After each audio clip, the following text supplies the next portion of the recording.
Don Roberto, muchas gracias por acompañarme esta tarde para hablar un poco de los acontecimientos políticos, de lo que ha ocurrido en las últimas horas, entre ellos el rechazo al presupuesto extraordinario planteado por el Poder Ejecutivo, prácticamente horas después de que surgen noticias que tienen que ver con gastos que podrían considerarse superfluos por parte del Poder Ejecutivo. Don Roberto, ¿cómo le va? Todo bien, Randall. Muchas gracias. Pues aquí culminando un día intenso. Aquí, esta ha sido una semana intensa, la verdad, en la Asamblea Legislativa, mucho tema y bueno, aquí estamos a la orden. Muchas gracias. ¿Qué le parece lo que ha ocurrido con el presupuesto extraordinario? Porque el gobierno ha metido mucha presión y la fracción del PAC culpando a quienes rechazan este presupuesto de dejar sin proteger a 200,000 personas. Sí, bueno, mire, yo creo que esto hay que contextualizarlo. Nosotros, realmente en la fracción por lo menos para la fracción de Liberación Nacional, nosotros hemos tenido una actitud muy responsable durante estos 2 años.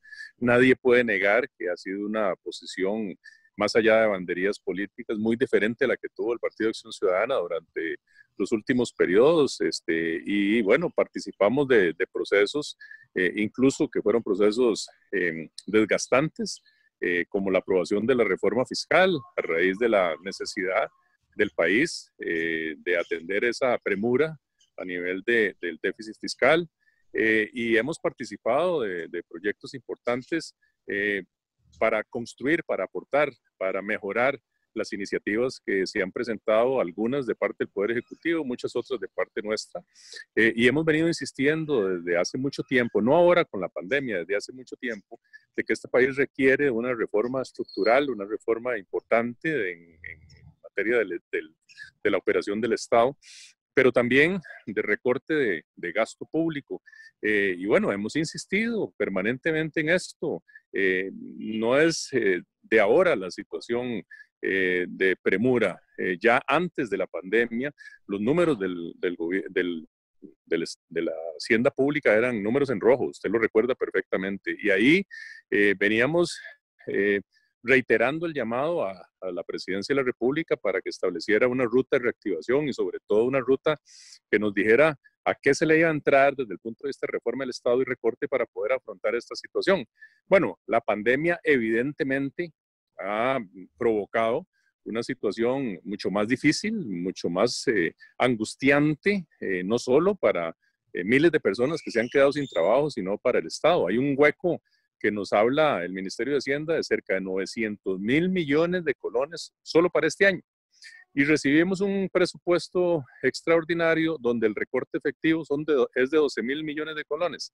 Entonces, bueno, nuestro reclamo, o por lo menos la de los compañeros de la comisión, es que es muy contradictorio que el gobierno siga insistiendo en que se le aprueben presupuestos si realmente no quiere hacer su tarea.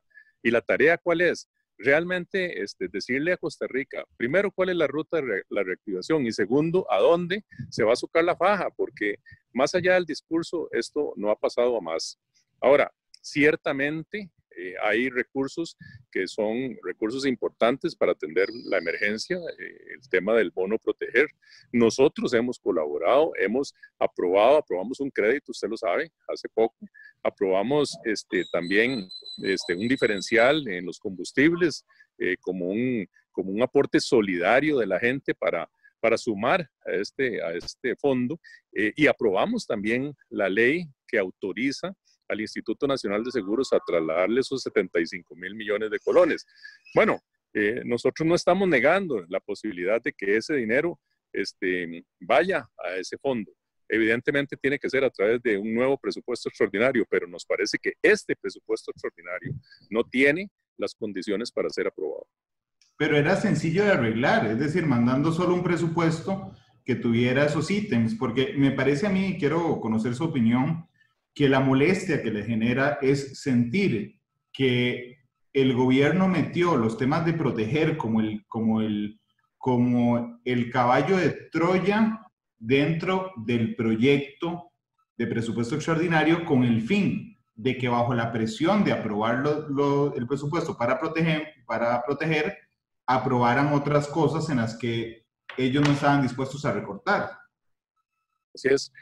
No, y han puesto, lamentablemente, han puesto la necesidad de la gente como una excusa para no hacer lo que tienen que hacer. Y ha habido una campaña sistemática desde hace algunos días, desde que se votó en la comisión, ha habido una campaña sistemática, no solo de la fracción del Partido de Acción Ciudadana, sino del gobierno en sí, para trasladar la responsabilidad a la Asamblea Legislativa, a los diputados de oposición.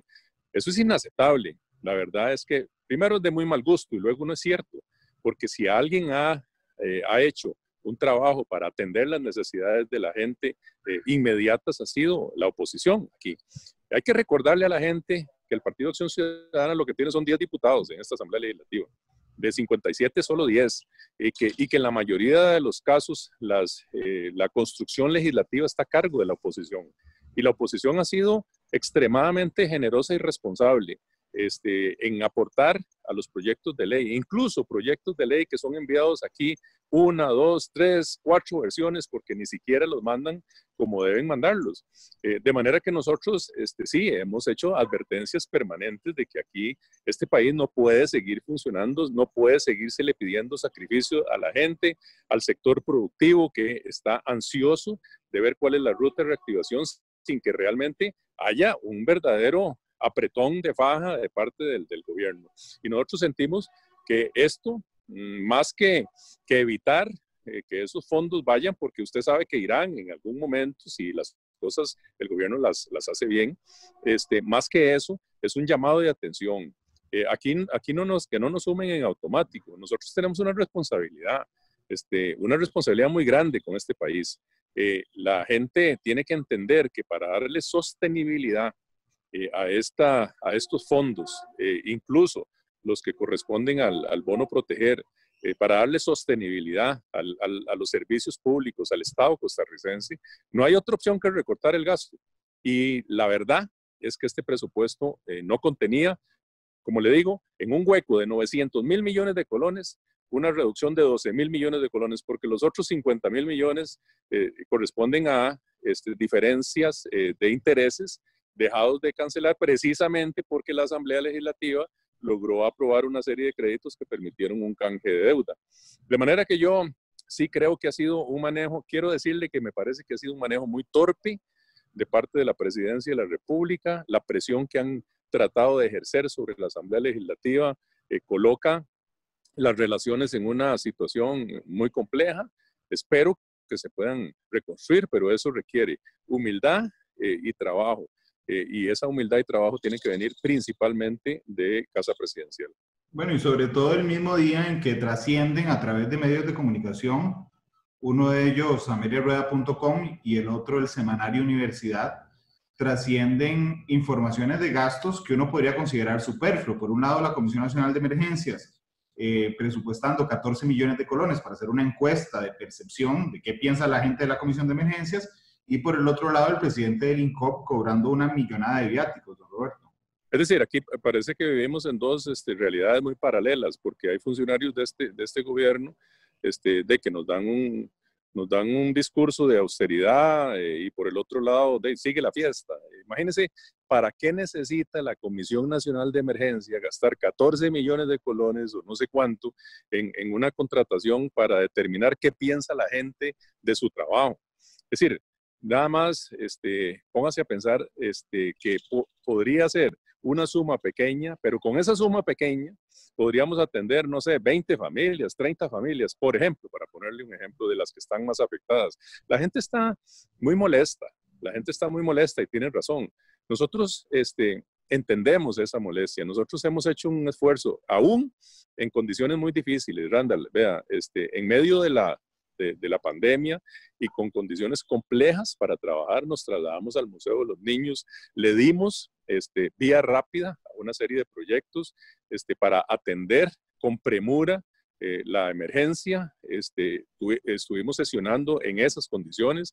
Ahora volvimos aquí a la Asamblea Legislativa, pero bueno, se trata de que todos pongamos de nuestra parte y la verdad, sinceramente, esos mensajes son muy contradictorios. No podemos decirle a la gente que se soque la faja, no podemos decirle a la gente que está hoy sin trabajo, que estamos haciendo un esfuerzo por mejorar las finanzas públicas y por prever las condiciones que necesita el sector productivo para recontratar gente y volver a empezar, cuando por el otro lado seguimos gastando como si nada pasara.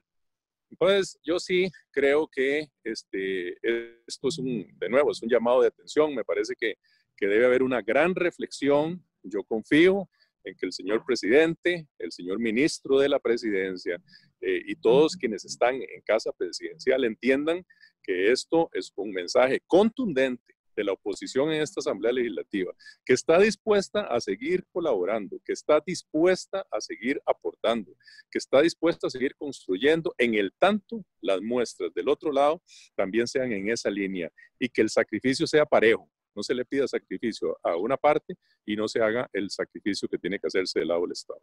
Y a pocos días, además, don Roberto, de que entre a regir el impuesto, el IVA a la canasta básica, el impuesto al sector turístico, que lo ha mantenido a usted muy interesado, y en la misma jornada en que el ministro de Hacienda plantea un canje ahí de decir, bueno, no, quitemos el IVA a la canasta básica, pero pongámosle renta al salario escolar. Es decir, la voracidad es importante o es muy notoria en el gobierno para exponer estos gastos de esa forma, por ejemplo. Bueno, porque es que la solución sigue siendo la más fácil. Sigamos apretando a la gente, sigamos apretando a las empresas, sigamos buscando en el término de solidaridad que ha estado mal utilizado hasta el momento, formas de seguirle extrayendo recursos a la gente y al sector productivo. Esto no funciona así. El mundo enfrenta una situación de emergencia, una situación extraordinaria, como nunca en su historia, y requiere de las mejores mentes, y eso está ocurriendo en todos los países, para poder realmente salir adelante. Usted lo sabe, hay decenas de empresas que están cerrando todos los días, hay comercios cerrando todos los días, el sector turismo está en cero, el aeropuerto está prácticamente cerrado. Hay miles de personas que se unen todos los días al problema del desempleo, que no es de ahora, que ya existía desde antes. Hoy estamos hablando probablemente de no sé, 600, 700 mil personas que están sin trabajo en sus hogares, angustiados. Y nosotros no podemos salir adelante pensando nada más en que hay que seguirle poniendo impuestos a la gente, apretando a los que han logrado mantener el trabajo, diciéndole al sector productivo que tiene que colaborar más. No, eso no funciona así. Nosotros tenemos que tener una enorme creatividad para salir de esto, pero además tenemos que tener una gran humildad para reconocer que no es acusándonos los unos a los otros como vamos a salir adelante. Y la estrategia del gobierno, empezando por el señor presidente hoy, ha sido acusar a la oposición de irresponsable. Eso no es así. La gente tiene que estar segura de que nosotros hemos aprobado todos los proyectos necesarios para garantizar a la gente que está pasándola mal el bono proteger.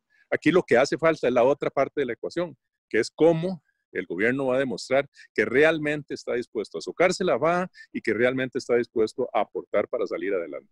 Don Roberto, para finalizar, ¿habrá solución? ¿Usted la ha buscado a que no entre a regir el en el sector turístico? Porque yo lo decía, lo explicaba recientemente al aire, usted como empresa puede matar ese costo, digamos, con lo que paga, pero ciertamente eso se traduce en unas tarifas más altas para el usuario final. Y en un momento en el que si usted se mete a buscar hoy vacaciones para los próximos 2 meses, le va a salir carísimo, Roberto. Y aún así va a salir 4% más caro. Así es. Sí. Bueno, evidentemente un sector que está en cero en este momento, tenemos que buscarle condiciones para que pueda enfrentar la etapa de recuperación de la mejor forma posible. Y bueno, el sector turismo tiene algunos proyectos que ha venido presentando. Uno de ellos lo tramitamos en la Comisión de Asuntos Económicos. Vea si estamos dispuestos a trabajar, que en la Comisión de Asuntos Económicos hemos dictaminado 4 proyectos en 2 sesiones.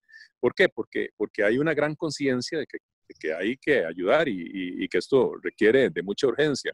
Uno fue el traslado del disfrute de los días feriados durante los días 20, durante los años 2020 y 2021 para los días lunes. ¿Qué pretendemos con eso? Bueno, generar espacios para que la gente empiece, una vez que las restricciones sanitarias sean levantadas, pues empiece a visitar nuevamente nuestras playas, nuestras montañas, nuestros sitios turísticos, pueda aprovechar todos los encadenamientos que están relacionados con el sector.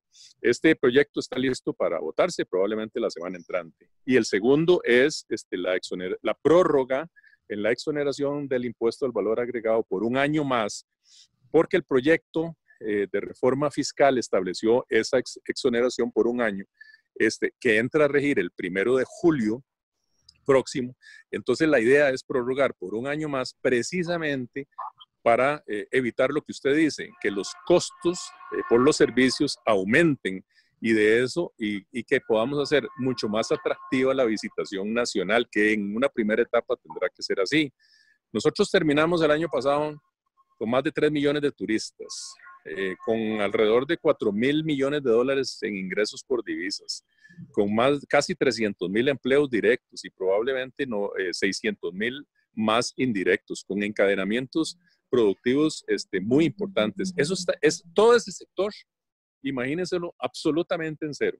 Y eso afecta desde el empresario que tiene unas cabinas o un pequeño hotel, que es la mayoría en este país, hasta el pescador que le provee el pescado a los restaurantes que usted encuentra en la carretera, que hace el ceviche cuando usted va para Guanacaste, etc. Entonces, la afectación es enorme. Nosotros tenemos que procurar que este país vuelva a generar condiciones y para eso tenemos que evitar que los costos aumenten. Ese proyecto ya fue dictaminado también en la comisión y esperamos también que la próxima semana ya llegue a plenario, porque tiene que aprobarse antes del último de junio y de esa manera pues aportar. Todos son ideas, Randall, me parece que son pequeños aportes, pero que al final son importantísimos para apoyar a los distintos sectores. Igual hay otros proyectos que han presentado muchos otros compañeros. Yo le puedo decir que a falta de iniciativa del Poder Ejecutivo, aquí dichosamente hay mucha gente que quiere seguir aportando y lo está haciendo.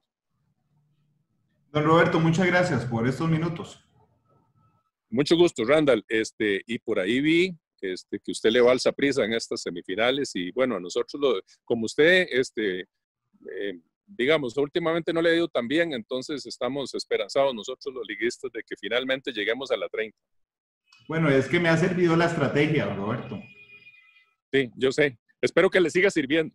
Ojalá, yo también. Y bueno, tal vez nos topemos en la final de la segunda fase. Bueno, y felicidades, ¿verdad? Nosotros los liguistas estamos muy contentos de que Cartago finalmente esté en las semifinales y bueno, espero que nos veamos en la final, sí.